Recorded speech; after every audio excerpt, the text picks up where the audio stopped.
solidarity with the Jamaicans for Justice tomorrow. So as we stand in solidarity, I'll be there, and I'm hoping that my students, even another 100 students, can join me tomorrow. Even another 100. And if you can't join me, send me your picture in your black. Don't it, Courtney?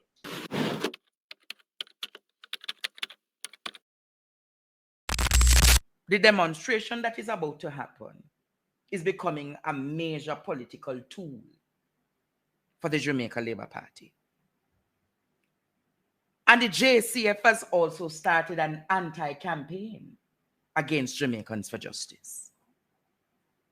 And I'm saying Fontana even get involved, Fontana, that pharmacy there, saying that they're standing with the police to wear blue tomorrow. And Senator, that one, not calling his name, that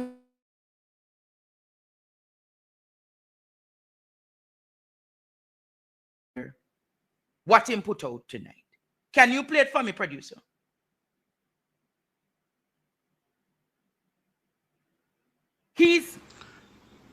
Given the scourge of criminality, and in particular violent crime with which Jamaica has had to grapple over many years, there can be no denying that our police men and women work under very tough and trying circumstances. The efforts and energies of all well-thinking and law-abiding Jamaicans should be focused on supporting and encouraging our hard-working policemen and women, not tearing them down. It is quite heartening and should not be overlooked that a culture of accountability is increasingly being fostered by the JCF, and professionalism is being prioritized through ongoing human rights training and sensitization.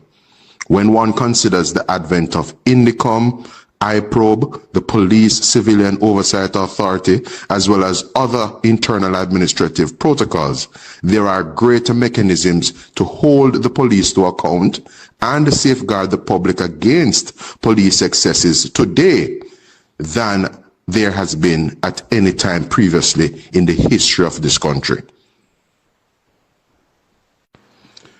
While the JCF and its members are not above criticism, at a time when Jamaica is registering historic and welcomed reductions in murders and other major crimes, the interest of the country will be better served by constructively criticizing the police instead of tearing them down. I am urging well-thinking and law-abiding Jamaicans to rally behind the police and motivate them by wearing blue on Tuesday, April 29. At the same time, I'm imploring the public to shun actions and utterances that may serve to demoralize and demotivate our policemen and women. A demoralized and demotivated JCF can only serve to advance the interests of the menacing criminals in our society, and not the vast majority of us who want to see the police winning the fight against the criminals and sustaining the prevailing reduction in murders in our beloved country. Jamaica, you just heard this senator. This senator is saying that the police is not above criticism. But what Jamaicans for Justice is saying is that there are too many instances of extrajudicial killing and abuse of the citizens of Jamaica. And I don't understand when Arlene McBean said Jamaicans for Justice operating as terrorists. So tonight, Jamaica, I have gotten the executive director for Jamaicans for Justice. I'm standing tonight with Mickel Jackson. I am standing Jamaica tonight with Mickel Jackson. I am standing tonight with Mickel Jackson. And my blue is not a symbolism of standing with the police for what they're doing. My blue is standing up for peace and harmony in Jamaica. They murdered a young man over the weekend, Courtney. They murdered a young man over the weekend. And I want to show Mickel Jackson tonight. They said it was a police shootout. They said it was a police shootout. And I'm going to show you the video evidence tonight. Look here, Jamaica, and tell me if this is a police shootout. Look at this.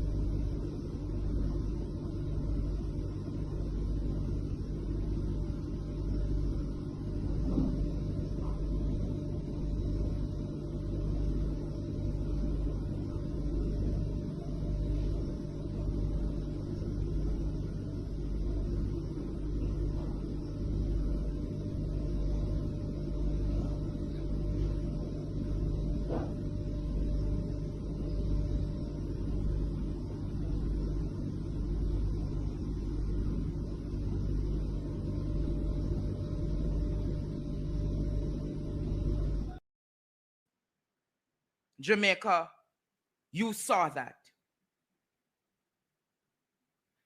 He goes by the name of Riley. They call him Ben. Can you imagine though? I heard, somebody said, Andre, he lived at Mandela Terrace where there was a drive-by where 3 innocent persons were killed at a wake. He was there and got shot and in his foot and went to live with his father. And this is the end result. Being poor is a crime. Tonight I want Mickel Jackson, Jamaica. I many times call out Jamaicans for justice.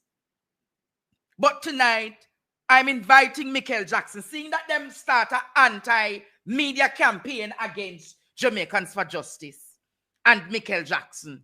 We have invited Mickel Jackson tonight, Jamaica, to tell us what is really happening and how she plans to proceed with these matters. Good night, Miss Jackson. Night, Sir Stevens. Thanks so much for having me. It's a pleasure to be here. Good night, Miss Jackson. Great. It's the first time seeing this particular video. And can you say where that video emerged from? So you remember the one it's over the weekend. Can you play Angela Brownberg? That Angela Brownberg constituency, yes, over the weekend. And I remember some of the citizens, the constituents saying he's a good young man. Very good young man. Yeah. So where did the video come from? Okay, it came from someone who has a footage in the area, Mickel. And what they're saying is that the young man was running from the police. The young man don't have nothing. Play what Angela Brownberg said, producer, and then we come back into the discussion with Mickel Jackson tonight. Residents of Cockburn Gardens in St. Andrew clashed with the police this morning after they blocked the road in protest over the fatal shooting of 20-year-old Shamar Riley. The residents who hurled insults at the lawmen attached to the Hunts Bay police station are accusing them of murder. Shamar Riley was shot and killed about 12:10 Saturday morning. A Browning .45 pistol as well as a magazine containing 2.45 cartridges were reportedly recovered from him. But according to residents, the firearm and ammunition were planted on Riley. A woman who did not want to be identified says he was walking home after purchasing food. She admitted that he ran when he saw the police, but she insisted he did not have a weapon.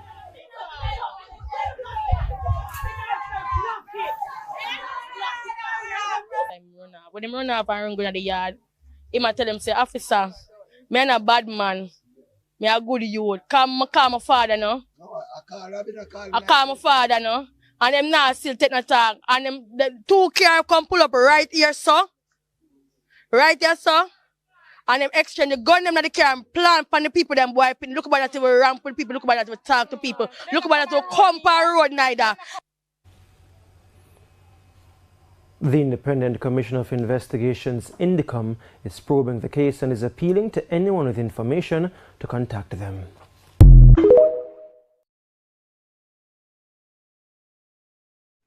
Miss Jackson, you saw the young man running? Yes. You know, Mr. Stevens, this is the good night to your listeners. I forgot to acknowledge and say thanks again for having me. When you look at these types of circumstances, this is the exact reason for JFJ making the call for the body-worn cameras. Yes. Because here the accusations, the weapon was found on the young man, supposedly. There is confrontation, supposedly. And if this video footage is accurate, again, it suggests the importance of the camera and how it can assist. You know, we're watching this video footage, but let's look back on a similar situation last year. Romario Sterling, 27-year-old young man from Bogwalk, St. Catherine. That the police said. Yes. Confrontation, he had a weapon. The police said there was a time of death for the incident. The family released footage that suggested otherwise. Remember, this was the footage that showed the young man kneeling down, hands behind his head, seemingly compliant. Then it seems like you hear some gunshot. Look back on Windward Road situation now. Yes. Last year, November. The police said shootout, weapons were found at the scene. Yes. Only to hear a few days after CCTV footage saying something else, that the three men were allegedly executed by the police. And then weapons were planted at the scene. So those were the charges that were laid against the officers: perverting the course of justice, planting weapons, and murder. The point that I'm making is the camera and the footage would help in advancing the investigation and give an independent account. And the caution I want to have to listeners: we're too quick to label people as criminals without care.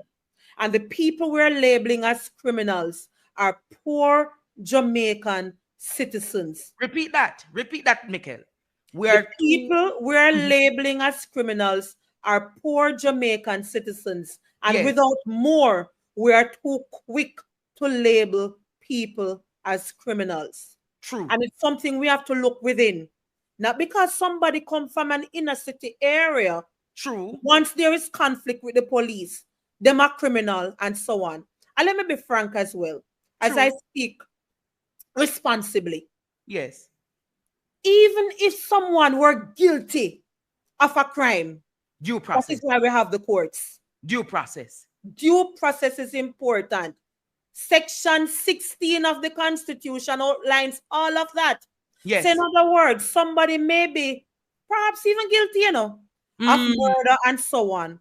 But if in that moment the police goes to arrest them, if that person is not shooting at the police, if they don't have a weapon where the police has reasonable belief that they may fire or harm the police or another citizen, there is no justification, which is why the use of force policy is very clear, why the law is very clear in how lethal encounters are to be dealt with.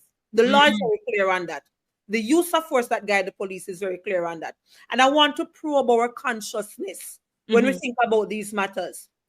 I believe on your program a few nights ago, you were talking about the Glengough police station matter with the 15-year-old. Yes.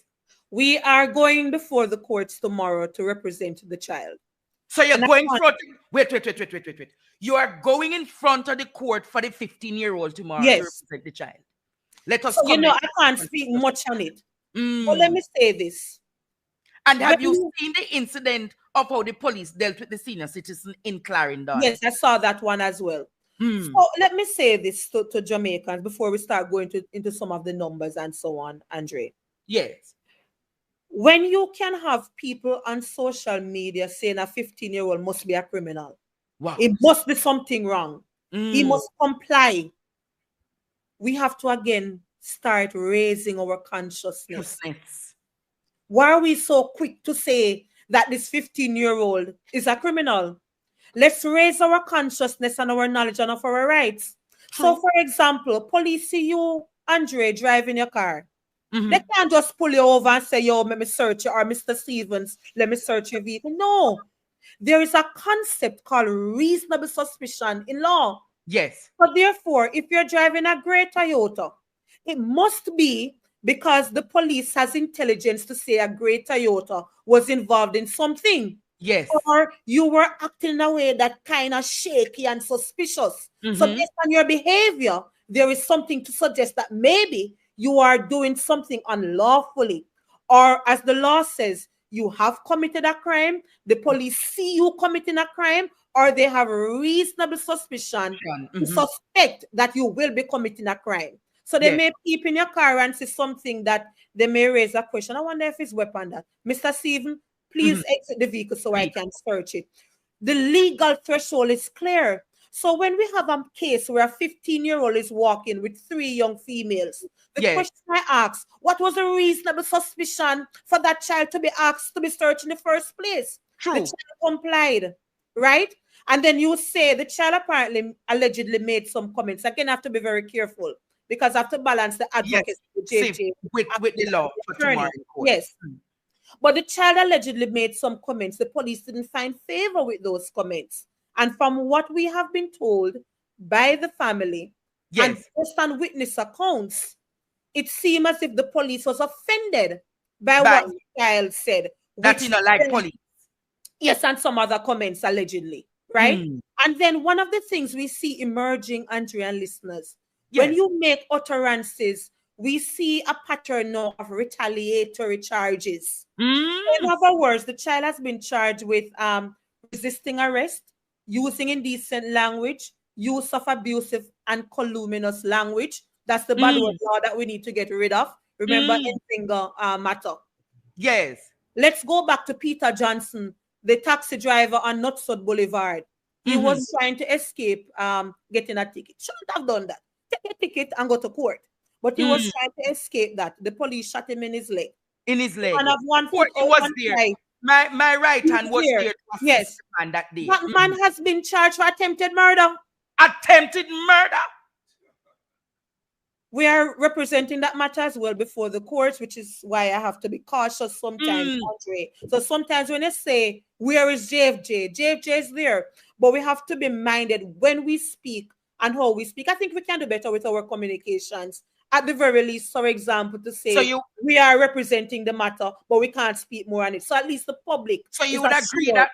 So you would agree, therefore, that there has been some shortcomings where public advocacy is concerned with the JFJ. Well, the communications and the advocacy and specific matters. Because let me say this: if there was shortcoming to the degree, we would not be having this discussion tonight. True. Because if you can draw the error of a senator, and it's not the first, we've gotten an entire video production from another senator before. So we have been doing well for the small staff that we have. And remember, how many members make up your staff complement? Less than 20. Less than 20? We have volunteers and so on that work with us. Not all of them. So like senior lawyers will give us advice on matters, go before the court. So we do have a network. But in terms of the day-to-day manager of the organization, you see why it must be easy on us? Yes. 20 persons, Mickel? 20. God.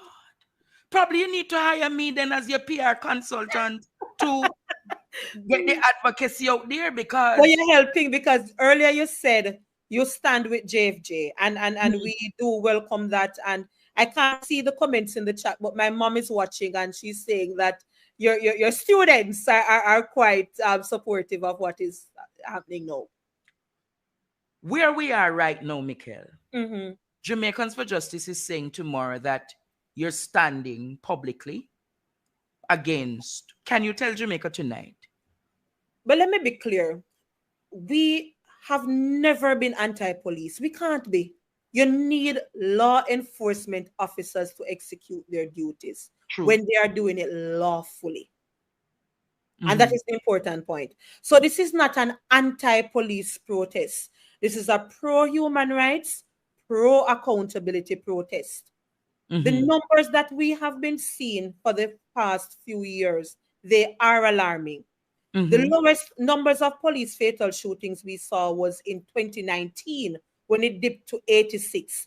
2020, there was an increase, I believe, to 115. 2021, it rose then 2022 about 127, then 134, then 155, then 189. Let's look at the trajectory of where we are. Yes. 106 Jamaicans killed. Remember, last year it was 189, you know. 106 Jamaicans killed. Ask yourself where we are today. Today is what? April 28th. So when you do a comparison with the corresponding period, that is about 150%. I'm speaking from memory now. Yes. Increase 150, you know. And remember, every year for the past 5 years, you've been seeing an increase. Yet there is a 150% increase on average compared to last year. People criticize us and say, don't focus on the numbers. But why is it important to focus on the numbers, Andrea and listeners? Numbers tell a story. Yes, it does. Right? So we have never said that these killings are extrajudicial, because remember, the matters don't go before court yet. You don't have the videos for all of them. So we have never said that. Well, but I can tell you the one with the little Riley tonight is it's caused a question. It's concerning. It's outrageous, as a matter of fact. So the question we have to ask ourselves now, if we look at our small size, yes, and we have this high number per capita, you know, population size is important. And if at the end of the year, if we follow the trajectory of where we're going, Jamaica may see over 300 at the end of the year. You know, the last time we were at that number, 2010, where we had over 300. And remember, we haven't finished tallying Tivoli incursion. That is what pushed it to about over 360. And the numbers have not yet been finalized. I want to put that again in our consciousness. Right? And then we talk about the numbers now and so on. Let's look at some of the individual cases. Remember, I called some names earlier, you know. Yes. The Winford shooting is among the 2024 incident. Yes. 3 young men killed. It's because of CCTV, where we know that that was blatant extrajudicial and the matter has gone before the court. Romario Sterling, we still don't have a ruling as yet from Indiccom. But the CCTV camera footage is there from the family for us to say, hold on there. Was this an extrajudicial killing? We have to be thinking about these things and ask ourselves, if Gunrod Road was so blatant in what happened, and you have shown this video tonight, how many of such cases happen that we are unaware of because of the lack of the camera? CCTV cameras. You're following me? But you mentioned just now about Indiccom. Yes. How effective is Indiccom in all of this? Many would argue that ever since Terence Williams has left Indiccom, Indiccom has become ineffective. What's your take on Indiccom today? No, I wouldn't say that at all. You see, different people do advocacy differently. I want you to read the reports of Indiccom, Andre. The information is there, and you have seen Hugh Faulkner out there calling for the body-worn cameras, but you can appreciate, again, Hugh Faulkner is different from Terence Williams. So now, different style, different leadership. Exactly. But the information in Indiccom's report is what we are using to do the public advocacy here at JFJ. That is the same information now, you know. But you wouldn't necessarily see Mr. Faulkner speaking like I do or like you would, because, again, different people advocate differently. And sometimes they can appreciate that state agencies, they have to choose their words carefully, how they speak, when they speak, and so on. So there's that little nuance. But the Indiccom reports, the information is in it, where I also urge media practitioners that we have to do a little bit more reading, because let me tell you why I say that. The media practitioners who carrying the narrative of shooting and gauge, and when them done them say gun and all of those things. Which is why we have to challenge them, you know, which is part of the things that we do. We urge some media practitioners and media houses, be careful. So, because you may be carrying a particular message unintentionally.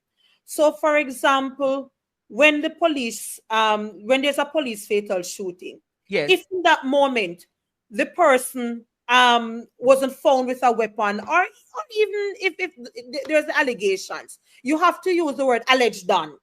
You can't come and make a pronouncement that the man is a done or the man is a murderer, because that's not been adjudicated before the court. So just as how media reporting is important.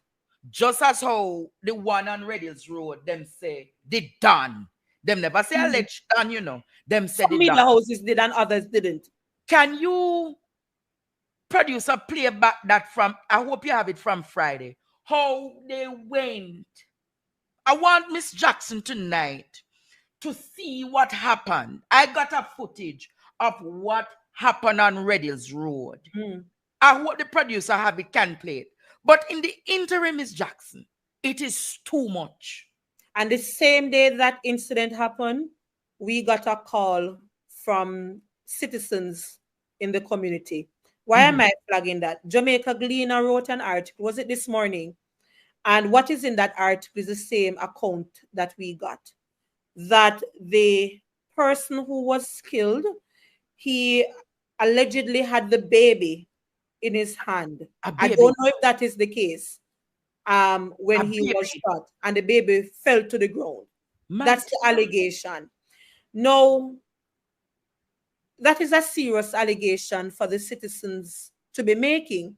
So how would the body-worn camera help there? If the police had on the body-worn camera and the citizen made such a statement, the release of the body-worn camera would exonerate that officer right away.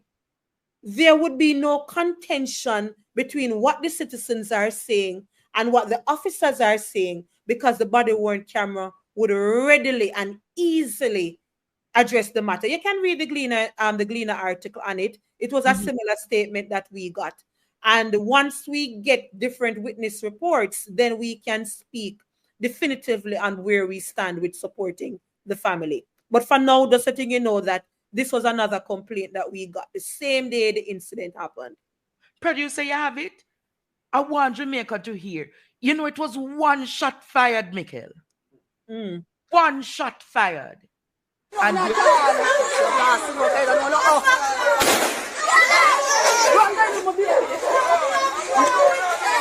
shot of fire. 100 lane turn up again.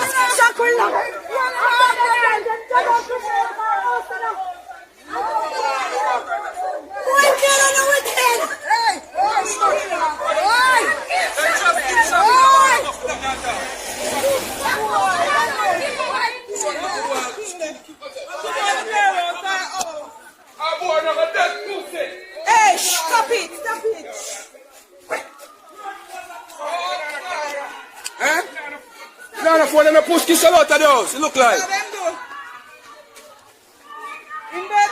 Most dead man, yeah, people are balling, man. Oh, God. Where's your name? What's your feeling in the room?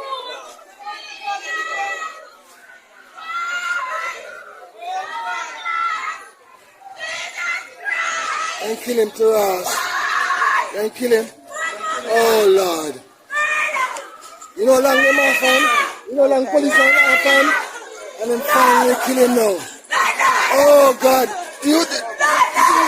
I think we get twin in there together. Twin. Oh, Lord have mercy. This wicked.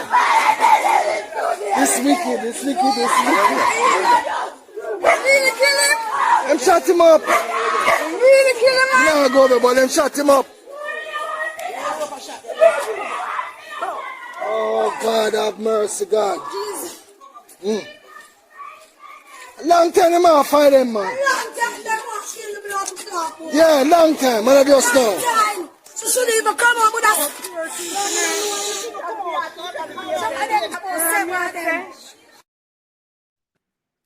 You heard when the person said, run, go take up the baby. I didn't hear that one, but that was one of the things that we were told by those who made the reports. And that is something we need to think of. Where was the baby actually? Was the baby in the hands of the gentleman when he was shot? I'm hoping that that is not the case, because that would be far too alarming for us to even contemplate. But you see, Andrea, we're watching the video, and what is important, we don't know when the video started being recorded. And that is why we need the body-worn camera. The camera. Because at least, and you know, I hear the comments to say that, and they're nonsensical comments, that because of the type of engagement that is happening, the police will be moving up and down, and then the footage will be shaking. It's nonsense. Let me tell you why it's nonsense. Even if it shake up during the incident, you have audio. Yes. You can listen. But what is important, you will know what happened before the incident happened, Yes. and then what happened after. So it paints a fulsome picture. But what we're relying now is amateur video footage. And then what it leads to is speculation. Because say in some instances, the police was justified in that lethal shooting. Because of what has emerged, it reduces public trust in the JCF. True. But the body-worn camera also protect the officers. Remember the incident down by St. Mary? We got anonymous video footage as well. We forward them to Indiccom. That was the one a few weeks ago. Where they were at the 9-night? Yeah, it was 9-night, some event down there. And there was a police fatal shooting. We got video footage. It wasn't clear, but the residents said this is enough to have scrutiny raised about the circumstance of that shooting. And the point that we're making is, had body-worn camera been present, it would exonerate our lawful officers. And the unlawful ones now, it would be enough to take the matters to court. Let me plug something for you, Andre, for us to contemplate. Why am I emphasizing timeline now? Go back to the 2024 incident. 189 shootings happened. When you start talking or looking through the reports, only one of those incidents that occurred in 2024 had charges being laid, and that was the Windward Road incident. Wait. One of the 189. Yes.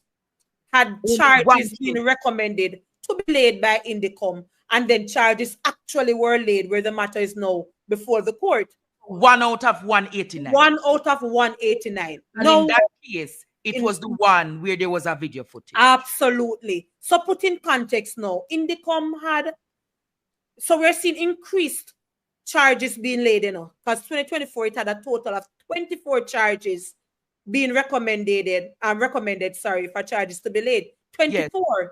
But only one of that 24 was from 2024. The other 23 were from 2020, 2021, 2022. Why am I saying that? 2023 as well. It suggests that without the body-worn camera or any camera footage, it means that we have to rely on ballistics. We have to rely on witnesses. Yes. And then let's look at the backlog of the forensic unit. So the families have to be waiting a year or so on before you get enough evidence to put forward a charge against the officer or for the officer to be exonerated. Also put in context, when you go back to Terran Hewitt now, you say we're calling the names so we can appreciate that these are people. Go back to Terran Hewitt. That was the one that the person was shot down by Kingston. I can't remember the street, but in one of those areas where he had SOE and he moved the barrier. Yes. And the JDF officer shot him. There were children close by because there's a basic school. The residents complained that before Indiccom could even reach on the scene, the blood and so on started being washed away. Mighty God. There have been allegations.